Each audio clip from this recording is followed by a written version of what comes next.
Di 10K subscriber channel Novel Official, akan adakan giveaway untuk 3 orang pemenang. Jangan lupa untuk selalu komen dan like untuk setiap video. Bab 266. Jadi, apakah ini berarti dia bisa menyukai Charlie dan tidak merasa kasihan pada pacar baiknya? Mungkin jika dia bisa berkumpul dengan Charlie, itu akan melegakan untuk pacar baiknya. Memikirkan hal ini, dia buru-buru berkata kepada Charlie dengan gembira, "Kalau begitu aku akan merepotkanmu, Charlie." Charlie tersenyum tipis dan berkata, "Itu tidak merepotkan sama sekali." Senyumannya membuat hati Elsa kembali bergetar. Risen mengatakan kepadanya bahwa Charlie adalah suami sahabat dan tidak ada kesempatan. Tetapi Elsa tidak bisa menahan pikiran aneh karena dorongan emosional. Charlie tidak tahu pikiran Elsa dan menyerahkan nomor teleponnya kepada Elsa. Pada saat ini, Ervin Jones mencondongkan tubuh ke depan dan berkata dengan ekspresi tersanjung, "Tuan Wade, kamu sangat luar biasa. Bintang jahat seperti Oliver Vincent tidak bisa melakukan satu trik pun di depan Anda. Saya Ervin Jones menghormati Anda. Kagumi Anda dengan melempar lemparan 5 tubuh ke tanah. Anda seperti dewa di antara para dewa." Dengan mengatakan itu, Ervin Jones langsung berlutut di tanah tanpa ragu-ragu. Charlie memandangnya dengan sikap menyendiri, dan dengan sengaja bertanya kepadanya, "Saya," berkata Ervin Jones, "apa yang Anda jalankan sekarang? Apa kamu takut aku tidak bisa mengalahkan Oliver Vincent?" "Tidak, tidak." Ervin Jones pucat dan buru-buru menjelaskan, "Tuan Wade, Anda salah paham. Bagaimana saya bisa meragukan kekuatan Anda? Aku baru saja bingung sekarang. Jadi tolong jangan dimasukkan ke dalam hatimu." Setelah selesai berbicara, Ervin Jones membenturkan kepalanya dan dengan gemetar berkata, "Wade, kamu adalah naga asli di bumi. Mulai sekarang, saya tidak akan menyembah langit atau bumi. Saya hanya akan menyembah Tuan Wade." Claire melihat gerakan Ervin Jones yang menjilati anjing, menggelengkan kepalanya, dan berkata kepada Charlie, "Apa yang kamu lakukan sekarang?" "Aku membunuh Oliver dan Vincent. Haruskah kita memanggil polisi?" Charlie berpikir sejenak, dan berkata dengan ringan, "Masuklah ke mobil dulu. Aku akan menyelesaikannya." Claire mengangguk dan masuk ke mobil bersama Elsa dan Ervin Jones. Ketika mereka semua masuk ke dalam mobil, Charlie mengeluarkan ponsel dari sakunya dan menelepon Isaac, juru bicara keluarga Wade di Aurus Hill, pemilik Hotel Shangri-La. Segera telepon itu terhubung, dan suara hormat Isaac berdering menyeberang. Charlie berkata dengan tenang, "Saya bertemu Oliver Vincent. Kedua anjing ini menggonggong padaku. Sekarang mereka telah menjadi 2 anjing mati. Mayat-mayat itu ada di pinggir jalan. Saya tidak ingin meninggalkan masalah. Anda mengirim seseorang sekarang dan menanganinya." Mendengar ini, Isaac terkejut dan berkata, "Wade, Anda memecahkan Oliver Vincent. Ya Tuhan. Itu 2 pencuri terkenal di Aurus Hill. Metodenya kejam dan kekuatannya juga nomor 1 di Eastcliff." Isaac tidak bisa membantu tetapi berkata dengan bersemangat, "Wade, kamu sangat luar biasa. Jika keluarga Wade mengetahui kekuatanmu, itu pasti akan menimbulkan sensasi yang luar biasa." Charlie berkata dengan tenang, "Sudah cukup bagimu untuk mengetahui hal ini. Jangan berikan kembali kepada keluarga Wade, atau aku tidak akan pernah memaafkanmu." Isaac menghormati perintah Charlie, dan berkata dengan hormat, "Ini Tuan Muda. Saya harus tutup mulut, dan saya akan mengirim seseorang untuk menanganinya sekarang." Charlie bersenandung puas, lalu menutup telepon dan berjalan ke mobil. Membuka pintu mobil, Charlie duduk di kursi pengemudi dan menyalakan mobil dengan tenang, seolah yang baru saja dia bunuh hanyalah 2 ekor anjing. Elsa duduk di barisan belakang. Matanya yang indah menatap profil Charlie. Di matanya, 2 kilau berkilau di dalamnya. Dicicipi dengan hati-hati. Sebenarnya ada warna cinta dan kekaguman. Bab 267. Setelah mobil tiba di kota, badai yang menakutkan tadi berangsur-angsur berhenti. Kemudian, saat angin bertiup dan awan naik, pelangi 7 warna menggantung di langit, menarik banyak orang untuk berhenti dan menonton. Charlie menghentikan mobil di pintu masuk pasar komoditas kecil dan membiarkan Ervin Jones keluar dari mobil. Setelah Ervin turun dari mobil, dia dengan hormat mengangkat busurnya ke arah Charlie dan berkata, "Terima kasih, Tuan Wade."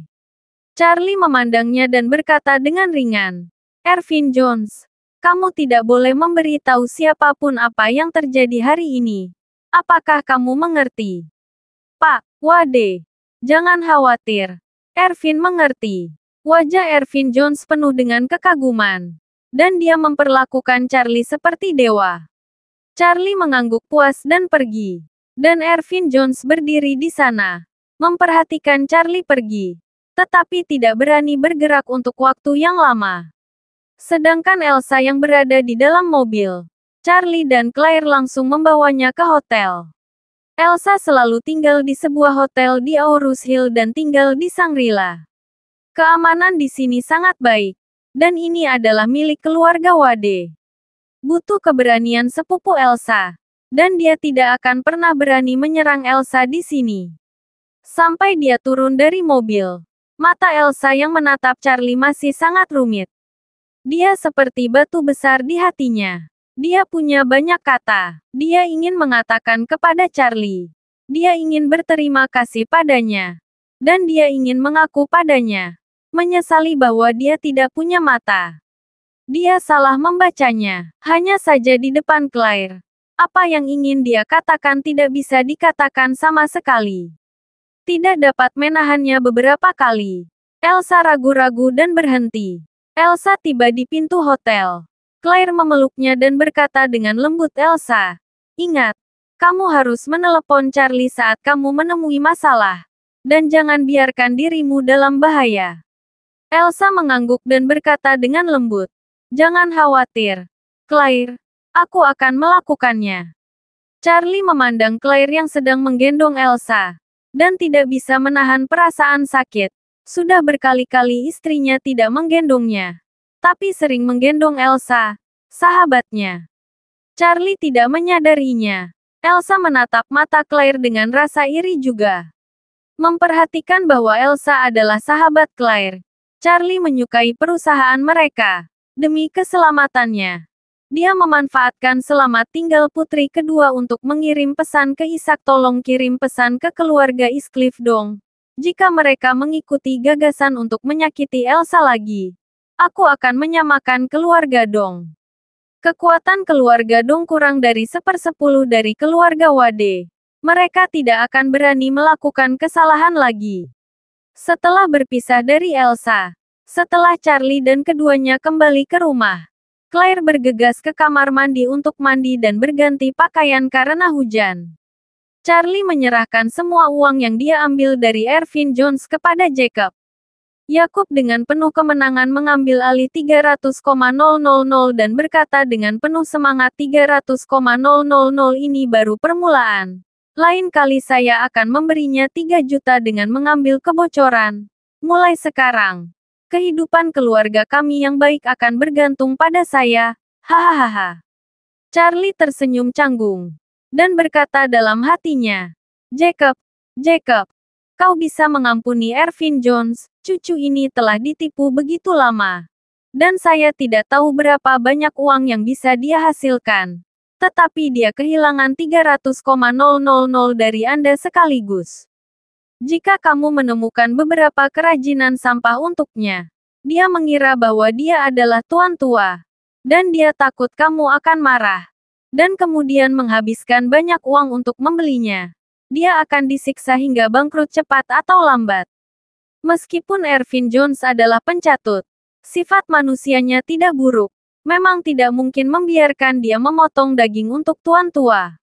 Jadi Charlie membujuknya, "Ayah, kamu tidak harus berurusan dengan Ervin Jones lebih sedikit di masa depan." Orang ini tidak mengucapkan sepatah kata pun di mulutnya.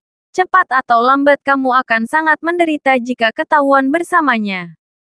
Dengan jijik Jacob berkata, apa yang kamu tahu? Kamu menunjukkan Feng Shui atau sesuatu di luar. Itu bohong. Kami melakukan bisnis barang antik yang serius. Jika Anda tidak mengerti, jangan ikuti. Jagalah agar mata Anda tetap terbuka dan tampil menarik. Lanjutkan. Bab 268. Melihat bahwa Yakub telah mengidentifikasi jalan tidak bisa kembali ini, Charlie hanya bisa menggelengkan kepalanya tanpa daya dan kembali ke kamar tidur. Saat dia masuk ke kamar tidur, Claire sudah mandi dan mengenakan piyama tali ikat sutra lavender. Bahunya yang harum seperti salju, lengan gioknya halus dan lembut, dan sebagian besar punggungnya yang indah terlihat. Charlie tidak bisa menahan tenggorokannya kering saat matanya terfokus padanya. Piyama, tipis seperti sayap jangkrik, dengan rapi menguraikan lekuk anggun saat berbaring miring. Rok itu hanya menutupi pahanya. Kedua kaki melengkung itu agak berdekatan, dan kaki gioknya bulat seperti batu giok. Wajah Claire menjadi merah karena matanya yang berapi-api, dan dia dengan cepat mengerang, apa yang kamu lihat? Bukan karena Anda belum pernah melihatnya sebelumnya. Apa yang begitu indah? Charlie tersenyum, istri saya. Anda terlihat sangat cantik. Saya tidak bisa cukup melihat. Claire memutar matanya. Tapi mata indahnya bersinar dengan warna yang aneh. Hari ini penampilan Charlie mengejutkannya. Sebelumnya, dia mengira Charlie hanya akan melihat Feng Shui dan tahu sedikit tentang seni bela diri. Tapi dia tidak berharap Charlie menjadi begitu brilian. Pada saat kritis, sungguh tidak biasa bisa menyelamatkan nyawa sahabatnya. Dia tidak bisa menahan diri untuk bertanya, Charlie, katakan padaku mengapa kamu begitu kuat. Bahkan Oliver Vincent bukanlah lawan Anda. Charlie menyeringai dan berkata, ini adalah rahasia kecuali kau membiarkanku kah? Kalau tidak aku tidak akan memberitahumu. Claire berteriak, tersipu, dan berkata, dalam mimpimu. Charlie melihat postur wanita kecil Claire, dan hatinya terasa panas. Dia berbalik dan membuka lemari untuk menemukan selimut itu. Tapi saat dia membuka lemari, dia tertegun. Lemari itu kosong, dan kasur yang biasa dia pakai untuk membentur lantai sudah tidak ada. Istri, di mana selimutku? Charlie berbalik dan bertanya. Claire pulih dan berkata, aku baru saja mengambilnya dan mencucinya untukmu. Charlie tidak bisa berkata-kata untuk beberapa saat, dan bahkan tempat tidurnya telah hilang. Dan berkata tanpa daya, aku tidak bisa tidur di lantai tanpa kasur. Lalu aku akan pergi ke sofa. Benar-benar babi. Claire mengerutkan bibirnya, mengeluarkan tempat tidur pribadinya dari lemari, dan menyerahkannya kepada Charlie, gunakan punyaku. Di atas tempat tidur putih, masih ada aroma samar. Charlie bersuka cita, dan berkata dengan datar, istri, kamu baik sekali padaku. Claire menatap Charlie dan berkata, tidurlah. Charlie menjawab, memegangi tempat tidur pribadi Claire, mencium aroma yang samar, dan tidak bisa menahan perasaan senang. Jika ini terus berlanjut, bukankah dia akan segera bisa tidur dengan istrinya? Saat ini, Claire berkata kepadanya, saya harus sibuk dengan studio selama 2 hari ini. Saya baru saja menyelesaikan masalah ini dan saya harus segera menemukan beberapa pesanan. Anda tinggal dengan ayah saya di rumah. Jangan biarkan dia keluar dan membeli barang. Barang antik itu. Pernahkah kamu mendengar tentang mereka? Charlie buru-buru berkata, istri saya akan pergi membantu studio Anda. Tanpa gaji. Saya akan membersihkan meja, menyapu lantai, menyajikan teh, atau semacamnya. Claire tersenyum dan berkata, tidak. Studionya masih belum berfungsi. Jika pekerjaan tetap hidup, saya bisa menggambar dan membuat draft desain. Saya tidak butuh bantuan Anda. Anda bisa melakukan pekerjaan rumah di rumah. Bab 269. Paginya berikutnya, Claire dibuat ke studio. Charlie mengendarai sepeda listriknya untuk membeli sayuran di pasar sayur. Claire baru-baru ini sibuk mengerjakan pekerjaan studionya. Ini sangat sulit. Dia membeli beberapa hidangan bergizi tinggi untuk melengkapi istrinya. Setelah selesai membeli sayuran, Charlie baru keluar dari pasar sayur dan melihat Elsa di sana. "Charlie," Elsa bertanya. Wajahnya penuh kegembiraan. Charlie memandang dan berkata dengan heran, "Elsa, kebetulan sekali. Kamu di sini juga." Elsa menatap Charlie dan berkata dengan terputus-putus, "Ya, tidak, tidak, saya." Charlie sedikit bingung dan berkata, "Bicaralah perlahan. Apakah kamu menemukan sesuatu?" Elsa tidak bisa menahan pipinya karena merasa malu. Faktanya, dia telah berada di luar rumah Claire pagi-pagi sekali menunggu dan telah mengikuti Charlie sepanjang jalan. Elsa mengumpulkan keberanian, tapi bibir merahnya lembut, dan berkata, "Saya datang ke sini untuk berterima kasih secara khusus. Terima kasih telah menyelamatkan saya kemarin." Charlie tidak bisa tertawa atau menangis dan berkata, "Aku menyelamatkanmu karena kamu adalah sahabat Claire. Anda tidak harus bersikap sopan dengan saya untuk itu." Apa yang dia pikirkan karena ini? Elsa mengumpulkan dirinya dan mengumpulkan keberanian untuk melanjutkan Charlie. "Sebenarnya, aku masih tahu bahwa kamu tidak hanya menyelamatkanku kemarin, tapi kamu juga orang yang menyelamatkanku terakhir kali di Aurus Hill Hotel." Charlie bergaul. Bagaimana Elsa bisa mengetahui apa yang terjadi terakhir kali? Dia menutupi dirinya terakhir kali. Dia seharusnya tidak menyadarinya. Dia buru-buru menyangkalnya dan berkata, "Kamu pasti telah mengakui orang yang salah. Saya belum pernah ke restoran Aurus Hill. Pasti ada orang lain yang menyelamatkanmu." Elsa menatap Charlie dengan mata yang sangat kompleks, dengan keengganan, kekaguman, dan kebencian yang tak terkatakan di dalamnya. Mengapa dia bahkan tidak punya ide untuk mengaku? Bukankah dia begitu tidak berharga di matanya sendiri? Dia bahkan tidak mengaku menyelamatkannya. Memikirkan hal ini, dia berkata dengan air mata berlinang, "Ketika saya berada di Aurus Hill Hotel, Harold mengundang saya untuk makan malam. Saya disingkirkan oleh generasi kedua yang kaya. Akibatnya, Harold memprovokasi orang lain dan dikerumuni oleh orang-orang di depan pintu restoran. Pada saat kritis, Harold meninggalkan saya dan melarikan diri. Pada saat itu, ada seorang pahlawan bertopeng, seperti pahlawan yang terkenal di dunia, yang mengalahkan semua orang dan menyelamatkan saya.